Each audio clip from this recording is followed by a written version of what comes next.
अगला देखेंगे नंबर 3,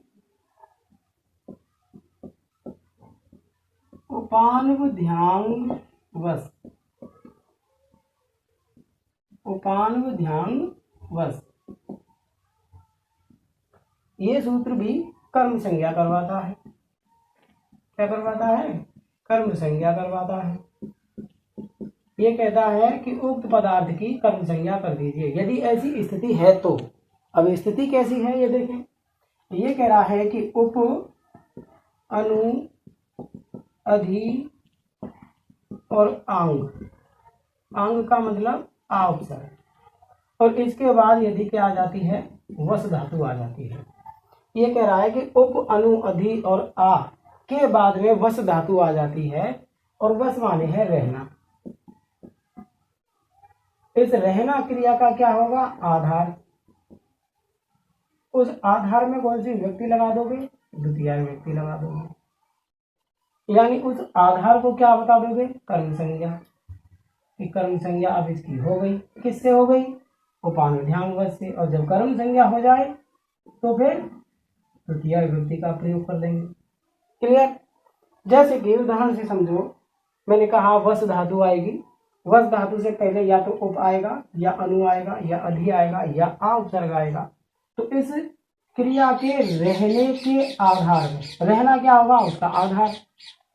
जैसे कि राम गांव में रहता है, तो वस धातु का आधार क्या है? यानी रहने का आधार क्या है? गांव। गांव की क्या हो जाएगी? कर्म संज्ञा हो जाएगी। कर्म संज्ञा होकर के द्वितीय विभक्ति का प्रयोग कर देंगे। तो मेरा कहने का मतलब ये है कि वस धातु से पहले इनमें से यदि कोई सा भी उपसर्ग लगा हुआ हो, उस स्थिति में उस क्रिया के आधार में दूसरी विभक्ति का प्रयोग कर देंगे। क्रिया के आधार में दूसरी विभक्ति, यानी पहले कर्म संज्ञा कर देंगे, फिर कर्मणि द्वितीय लगेगा, कर्मणि द्वितीय से उसमें द्वितीय विभक्ति का प्रयोग हो जाएगा। जैसे कि उदाहरण से समझो, रामः ग्रामे, रामः ग्रामं वसति, रामः ग्रामं उपवसति। यहाँ पर वस धातु है, और वस धातु का मतलब है रहना। वस धातु का मतलब रहना। इस रहने का आधार क्या है? रहने का आधार क्या है? गांव। तो गांव में यहाँ दूसरी विभक्ति का प्रयोग हो रखा है, क्योंकि इस वस से पहले उप लगा हुआ है। यदि ये उप ना लगा हो तो इसको इस तरह से लिखेंगे, रामः ग्रामे वसति, रामः ग्रामे वसति। अब इस क्रिया का आधार क्या है? क्रिया माने क्रिया यानी रहना। इस रहने का आधार क्या है? गांव है। लेकिन इस क्रिया से पहले इनमें से कोई सा उपसर्ग नहीं लगा है, इसलिए यहाँ सप्तमी विभक्ति का प्रयोग हो जाएगा। क्योंकि ये बात कौन कहता है? आधारो अधिकरणम। आधारो अधिकरणम। ये आधारो अधिकरणम ये कह रहा है कि क्रिया के आधार में सप्तमी विभक्ति का प्रयोग कर देते हैं। क्रिया कोई सी भी हो सकती है, उसके आधार में, उसके रहने के स्थान में, उसके सोने के स्थान में, उसके चलने के स्थान में, उसके बैठने के स्थान में सप्तमी विभक्ति का प्रयोग कर देंगे। लेकिन विशेष रूप से याद ये रखना है कि यदि वस क्रिया आती है और उससे पहले इनमें से कोई सा उपसर्ग आता है, तो उसी आधार में सप्तमी विभक्ति का प्रयोग न करके द्वितीय विभक्ति का प्रयोग कर दिया जाता है। एक बार और समझो, देखो ध्यान से। जैसे कि सिंह वने वसति, एक तो उदाहरण ये है जो कि सही है। दूसरा है सिंह वनम उपवसति। उपवसति लिख सकते हैं, आवस्ति लिख सकते हैं, अधिवस्ति लिख सकते हैं। ये भी उदाहरण सही है। एक उदाहरण है सिंह वने उपवसति, ये भी उदाहरण सही है। अब सुनो, इसका कारण क्या लिखोगे? इसमें सप्तमी विभक्ति बताओगे। कौन सी सप्तमी विभक्ति? कारण क्या बताओगे? आधारो अधिकरणम। आधारो अधिकरणम, आधारो अधिकरणम, ये भी सही है। इसका इसमें कौन सी बताओगे? द्वितीय विभक्ति। कारण क्या बताओगे? उपान्वध्यांग वस, ये कारण हो गया। इसमें क्या बताओगे? इसमें सप्तमी विभक्ति बताओगे। कारण क्या बताओगे? उपवस।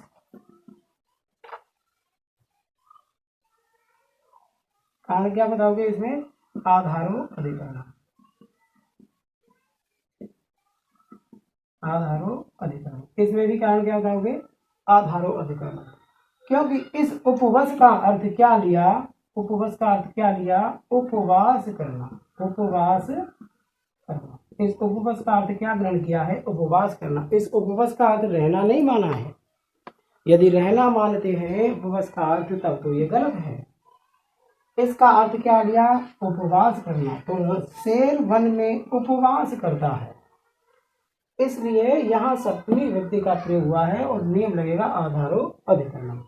तो ये बात समझ में आई होगी। चिंग वने वस्ती में सप्तमी विभक्ति, कारण है आधार में सप्तमी विभक्ति का प्रयोग करते हैं। आधारो अधिकरणम। चिंग वनम उपवस्ती, वनम में द्वितीय विभक्ति का प्रयोग है, कारण है उपानुध्यानवश, क्योंकि वस धातु से पहले उप आ रहा है, इसलिए द्वितीय विभक्ति का प्रयोग। तीसरा है चिंग वने उपवस्ती, या वने में विभक्ति पूछी है सातवीं और इसका कारण भी बताओगे आधारो अधिकरणम, क्योंकि यहाँ उपवास का अर्थ क्या ग्रहण किया? प्रश्न निर्माणकर्ता ने क्या ग्रहण किया? उपवास करना। और उपवास करना यदि ग्रहण देते हैं तो भी सप्तमी विभक्ति का प्रयोग होता है।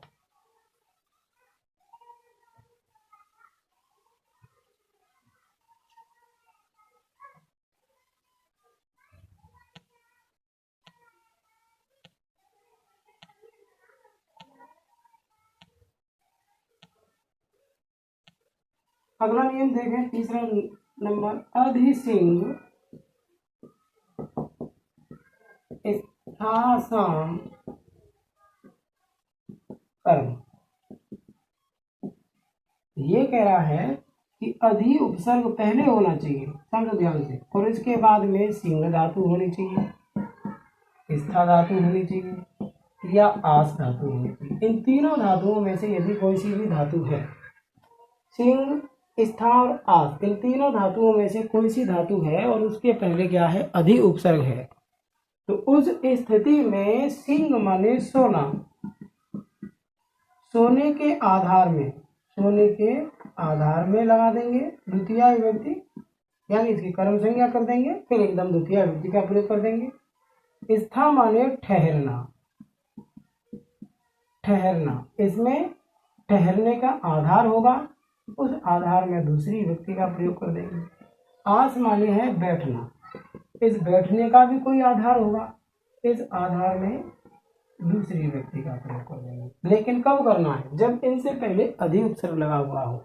अब स्थिति ऐसी भी आ जाती है कि इनसे पहले अधि उपसर्ग नहीं लगा हुआ है, उस स्थिति में इस क्रिया के आधार में, इस क्रिया के आधार में, यानी कि जहां हम द्वितीय विभक्ति का प्रयोग कर रहे थे वह सप्तमी विभक्ति का प्रयोग हो जाएगा। लेकिन कब होगा? जब ये अधि उपसर्ग नहीं जुड़ा हुआ होगा। उदाहरण से समझे, जैसे कि हरि वैकुंठम अधिसेतु, हरि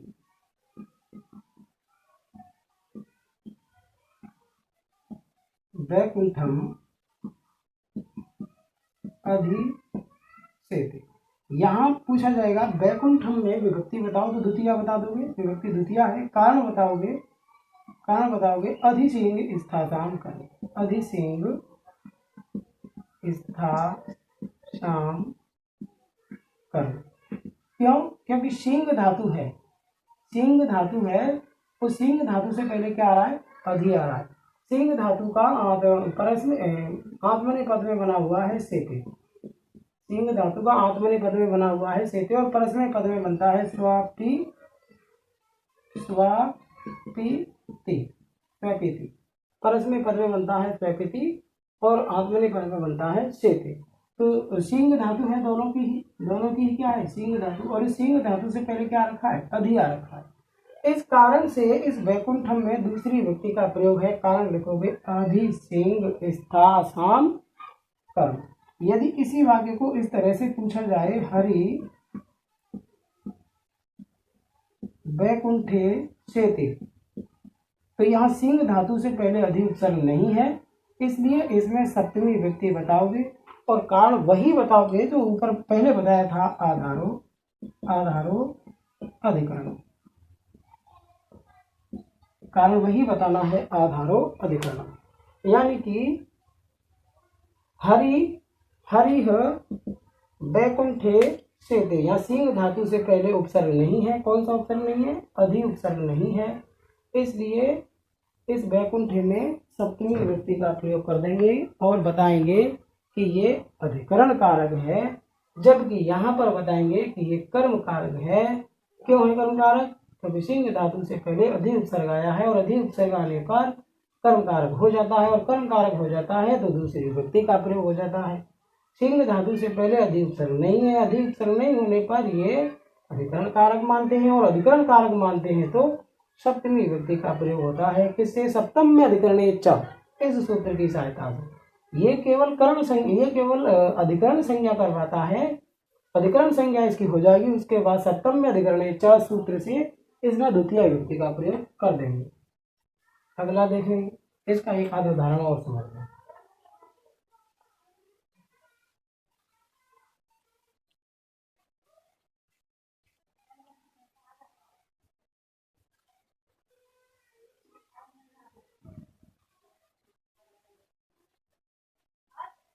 ये समझे, सिंह वने अधि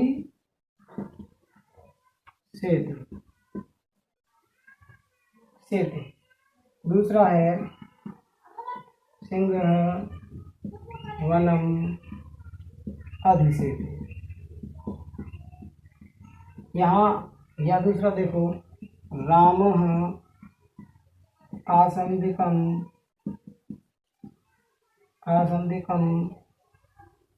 अध्यास्ते। दूसरा है रामः आसंदिके आस्ते। दोनों को समझो। इसमें आस धातु है, आत्मनेपद, इसमें आस धातु है, आत्मनेपद। यहाँ आस धातु से पहले अधिक स्वर लगा हुआ है, यौन संधि होकर के ई के स्थान पर यह कर दिया है, इसलिए यहाँ द्वितीय विभक्ति का प्रयोग है। यहाँ पर उपसर्ग नहीं लगा हुआ है, इसलिए सप्तमी विभक्ति का प्रयोग है। यहाँ पर उपसर्ग नहीं लगा हुआ है, इसलिए सप्तमी का प्रयोग है। यहाँ उपसर्ग लगा हुआ है, इसलिए द्वितीय का प्रयोग है। इसका कारण बताओगे आधारो अधिकरणम, इसका कारण बताओगे उपानुध्यांग, इसका कारण बताओगे उपानुध्यांग, वो मिटा दिया मैंने, अधिसिंग स्थासाम।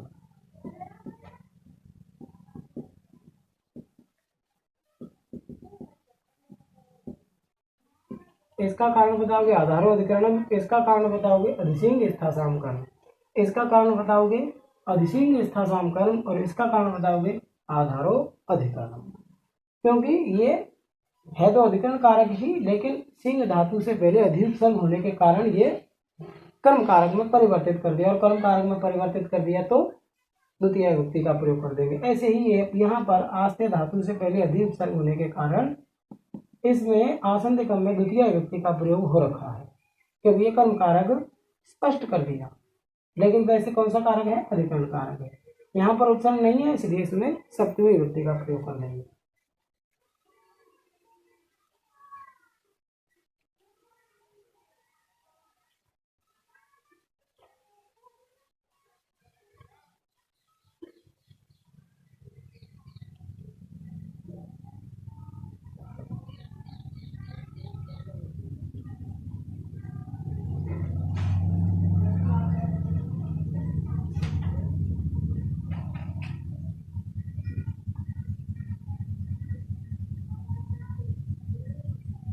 अगला देखो, नियम नंबर 4,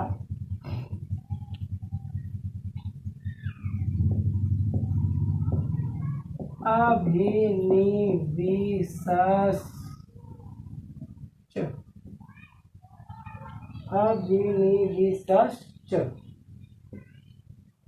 यहाँ समझो, अभिनिविष्ट यानी कि विष धातु है, और विष माने है प्रवेश करना। इस विष धातु से पहले यदि अभी और नी दोनों उपसर्ग लगातार आ जाते हैं, विष धातु से पहले अभी नी उपसर्ग लगातार आ जाते हैं, तो प्रवेश करना एक क्या होगा? आधार, और इस आधार की कर्म संज्ञा हो जाएगी। और कर्म संज्ञा हो जाएगी तो द्वितीय विभक्ति का प्रयोग हो जाएगा। जैसे कि राम ग्रामे प्रविशति। पहला उदाहरण। दूसरा उदाहरण, रामः ग्रामम् अभिनिविशते। अभिनिविशते, यहाँ पर तो इस विस धातु से पहले अभि और नि, मैंने कहा दोनों उपसर्ग लगातार होने चाहिए। विस धातु से पहले अभि और नि उपसर्ग लगातार होने के कारण प्रवेश करने का आधार है गांव। प्रवेश करने का आधार है गांव। इस गांव में दूसरी विभक्ति का प्रयोग कर देंगे। क्लियर? जबकि यहाँ पर भी प्रवेश करना अर्थ है, विस धातु है, लेकिन इससे पहले अभिनि उपसर्ग नहीं है, इसलिए इसमें सप्तमी विभक्ति का प्रयोग कर देंगे और बताएंगे आधारो अधिकरण। जबकि नीचे वाले उदाहरण का रामः ग्रामम अभिनिवेशते का बताएंगे। क्या बताएंगे? कारण क्या बताओगे? अभिनिवेशश्च, यानी कि विस धातु पूर्वक अभिनि उपसर्ग योग्य। और यहाँ बताओगे आधारो अधिकरण। तो तीनों जो मैंने नियम कराए हैं, उपानुध्यानवश और अधिसिंग स्थासाम कर्म और अभिनिवेशश्च, इनमें उपसर्ग ना होने के कारण सप्तमी विभक्ति का प्रयोग होता है। और तीनों में ही उपसर्ग नहीं हो तो कारण बताएंगे आधारो अधिकरण। यदि तीनों में उपसर्ग है, उप उपसर्ग है तो कारण बताओगे उपानुध्यानवश, अधि उपसर्ग है तो कारण बताओगे अधिसिंग स्थासाम कर्म, और यदि अभिनि उपसर्ग है तो कारण बताओगे अभिनिवेशश्च।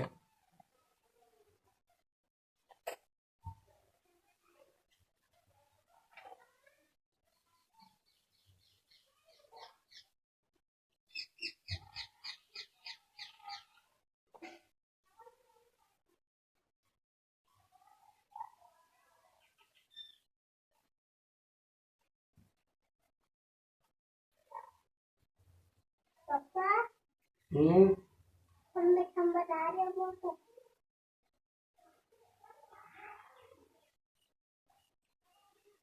स्कूल नहीं बता रहे। स्कूल